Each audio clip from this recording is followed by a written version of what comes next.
Hi, it's Dre Griggs with Obsidian Wisdom. Today we'll be discussing 5 reasons why goal setting is important to a fulfilling life.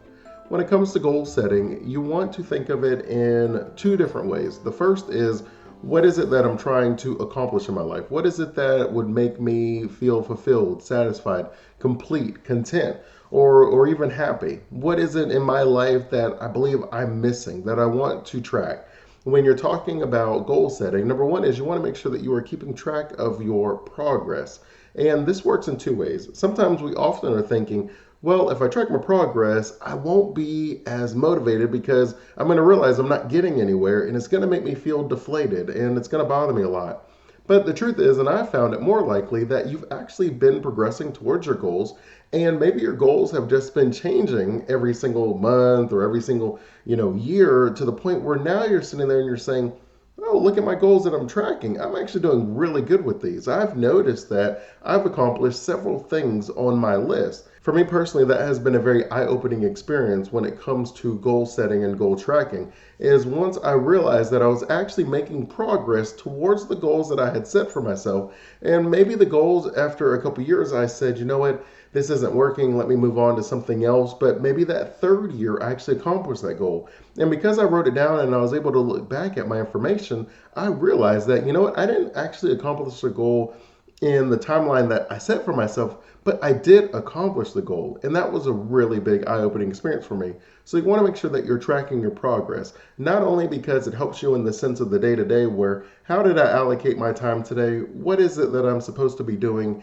Am I doing those things? And then you're able to make adjustments where you'll look at your day at the end of each day or the beginning of each day and you'll say, I wrote these 3 things down that I needed to accomplish today, and I didn't accomplish any of them. Well, what did I do today? And then you write that information down. You decide whether that was a good use of your time. Maybe you set the wrong goals for the day, or whether that was a poor use of your time where you set the right goals and you allowed yourself to be distracted. You don't want to major in minor things, as Jim Rome would often say. So you want to make sure that you're focusing on what's very important to you. And the best way to do that is to track what you're doing. Number two, you want to make sure that you're being intentional with your time.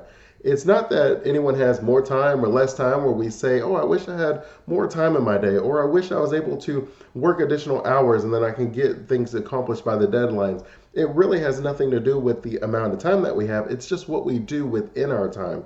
So we already talked about the importance of tracking, and that leads to you being intentional. Goal setting allows you to say, this is what my life is going to be. This is how I'm going to design my life. When you talk about the wisdometric framework, that is why we have the D of wisdom is designing your life, and the S of wisdom is structuring your finances, because it is very important that we take the time to understand ourselves, our goals, our motivations. And you will find that more times than not, the reason that we lack fulfillment is we're not making progress towards our goals. And when you're not making progress towards your goals, that really just means you're not spending the proper amount of time on your goals each day. Wherever it is that we spend our time each day, that's what helps us to feel really good. For me, it's very important for me to be there for my kids, to help them, to guide them, and to motivate them. So I measure that success by how much time I spend with my kids. Sure, I can measure it by the ultimate results that they have, which ultimately is going to come back from the amount of time I spend with them. If you are saying, you know what, I don't like the results in this aspect of my life, I can guarantee you, you're not spending enough time in that part of your life. So if you are an intentional person with your time, that is going to open up the avenue for you to also be successful in the sense of accomplishing your goals. You will find that wherever you spend your time each day, that is where your goals are going to be most fulfilling and you're going to be the closest towards your goals. If finances and your career are very important to you and you work 10, 15 hours a day, I promise you that you'll feel very content. You most likely have been promoted and have raises because you're putting in the time there. If it's more important for you to be able to have your freedom and to get out of work, well, then you're going to be looking at how much money am I allocating each month towards my freedom fund.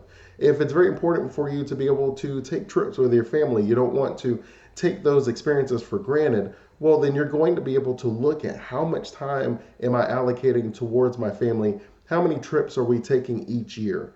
You will find that when you're intentional with your time, when you know what it is that you were trying to accomplish, that it becomes very clear, very easy for you to say, if happiness is tied to the progress in these aspects of my life, how much time am I spending there? You may find, in the beauty of having the 24 hours in the day that we all have, If there are 8 things that are important to you, maybe that means you spend 2 hours a day on each of them. It could mean that you allocate a certain amount of time each day, where maybe you spend 4 hours on Monday on one of the goals, and you spend the other 4 hours on Monday on another goal, and you may do it in blocks like that. There are lots of ways that you can adjust your schedule to where you're able to focus on the things that are most important to you, but you have to be intentional. Because ultimately, all you can do is the best that you can do with the time that's allotted to you.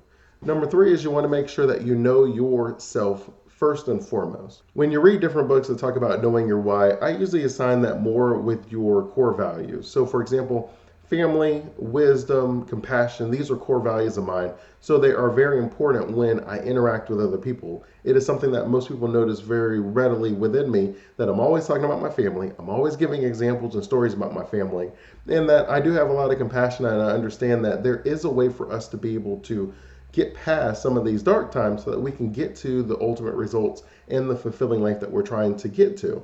Entrepreneurship is something that's also very close to me, but it really all stems from wisdom.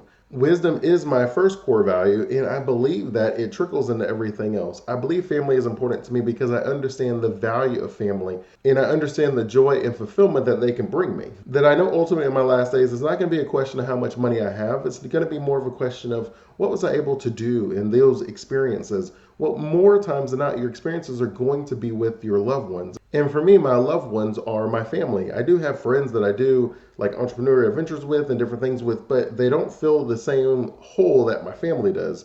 My family, we go running together, and we go to theme parks together, and we go fishing together, and we do so many things together. And my friends, we do things together too, but I just understand myself, and I know how important my family is. I know how important doing things in the right order must be.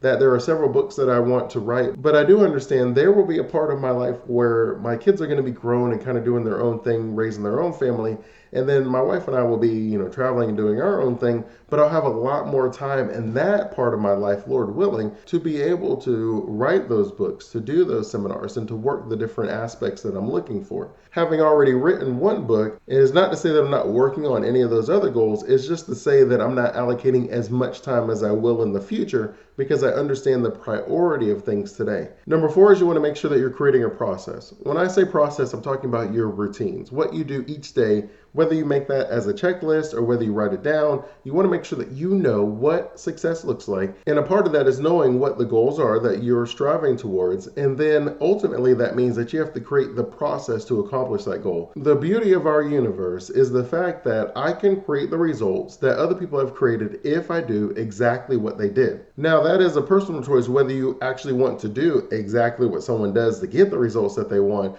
but I do know that each process I can replicate and I can get the same results. Nick Saban is well known for the processes he puts on his team in Alabama, that they do the same thing every day, every single year, regardless of the results that they get. And more times than not, they get the results that they're looking for. They win a national championship. He often talks about how people will sacrifice in the short term and they will follow a process, get the result, and then they'll say, okay, that's what I did it for, so now let me go back to my old life. And he goes on to say what makes it so difficult to repeat success, to win multiple titles, is a lot of people feel that they did what was necessary to win the first one, and now as a reward, they're going to slack off. Let's say for you and I, we decided we're going to lose 10 pounds. So we eat healthy in a certain lifestyle for a year, we lose the 10 pounds. Well, we reward ourselves by going back to our old eating habits. Well, what happens then? We gain back the 10 pounds. So if you want to find fulfillment and success, you have to create a routine that becomes a lifestyle routine. So that way you're always striving towards your goals and you're able to maintain them once you get there. It's one thing to set a goal, it's one thing to achieve the goal, it's another thing to maintain that goal and the reward and the benefits and the fulfillment that you are striving for. If you set yourself one goal, achieve it, and then you immediately lose it, well, that's not fulfillment. Fulfillment is, as I mentioned, how do you allocate your time each day towards accomplishing these different goals, the things that are important to you. And then the 5th one is you want to make sure that you just don't forget anything. We often do that, but if you take the time to track the progress, if you take the time to be intentional, to understand yourself, and to create the routines to accomplish your goals, it is very unlikely that you will miss anything. But it is important to make sure that you are being cognitive in the sense that you are talking to yourself, you're re-examining your goals, and you're reevaluating your progress towards those goals on a regular basis. If you don't look at your goals, you're going to forget them. And you're also going to forget the growth that you've had to where your goals have changed, to where things that you wrote 5 years ago aren't that important to you. I remember when I first used to start writing goals when I was like working somewhere and they would say, hey, write the goals for the year. I'd write the goals for the year and then they were like really good goals. I put the effort in, but I wouldn't look at them for the entire year. And then we'd come back together and they would say, okay, let's write our goals for this year. And I would look at my goals for last year and I'd be like, wow, these were really good goals. These are very thoughtful. These are things that were important to me and they're still important to me now, but I didn't look at them. I had forgotten. And so you don't want to set yourself up to forget your goals. So you want to make sure that you're looking at them on a regular basis. You want to make sure that you're asking yourself, are these still important to me? You want to make sure that you check them off when you accomplish the goals. And more importantly, you want to make sure that you add new goals as you accomplish them. You don't want to at any point in your life have a goal list that has nothing on it. Because again, fulfillment is how we allocate our time each day towards the things that matter to us most. Your goals, you should always have things that matter to you. So you should never have an empty goal list. So you should always be adding things onto that goal list as you move on each year. And you should be checking things off and celebrate the times that you take things off. That is a great accomplishment. Celebrate with your family, celebrate with your friends, celebrate with your loved ones. Just make sure that you're celebrating. If you like the video, I ask you to like and subscribe, and feel free to check out other Wisdometric videos if you're looking for ways to eradicate financial stress, generate passive income, and build a prosperous retirement strategy.